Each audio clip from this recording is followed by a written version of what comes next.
नमस्कार। आज हम एक बहुत ही दिलचस्प सफर पर निकलने वाले हैं। हम सब के मन के अंदर जो एक लगातार आवाज चलती रहती है, जो बकबक होती रहती है, आज हम उसे समझने और शांत करने की कोशिश करेंगे। और इसकी प्रेरणा हमें मिली है ओम स्वामी की शिक्षाओं से। तो आज हम क्या-क्या देखने वाले हैं? सबसे पहले हम बात करेंगे मन के बंदर की, मतलब ये बेचैनी है क्या?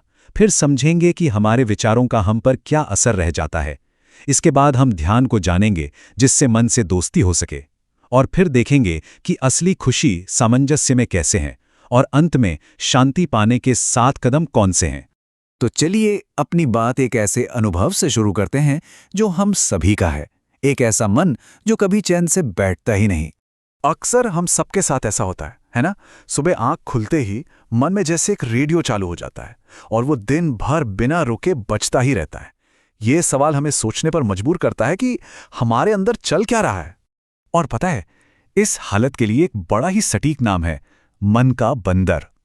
ये एक ऐसा शक्तिशाली रूपक है जो हमारे अंदर की बेचैनी को दिखाता है। जैसे एक बंदर एक डाल से दूसरी डाल पे कूदता रहता है, कभी एक जगह नहीं टिकता, ठीक वैसे ही हमारा मन भी एक विचार से दूसरे पर छलांग लगाता रहता है।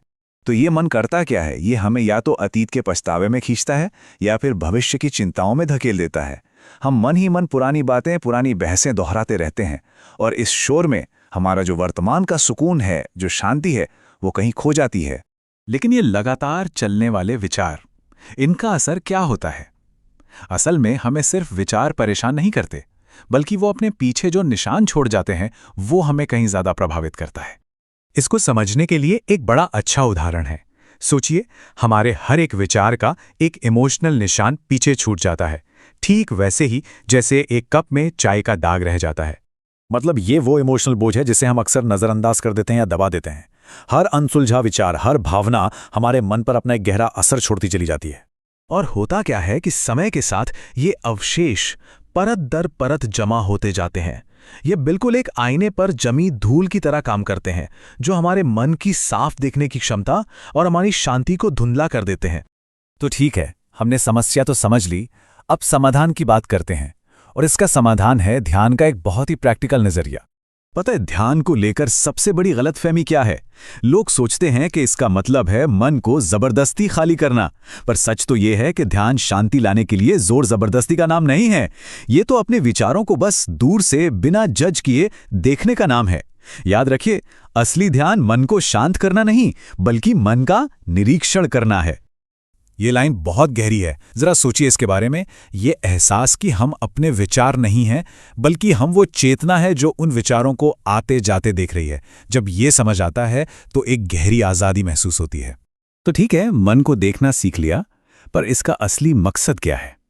इसका अंतिम लक्ष्य सिर्फ शांति नहीं, बल्कि अपने अंदर एक गहरा तालमेल, एक सामंजस्य पैदा करना है।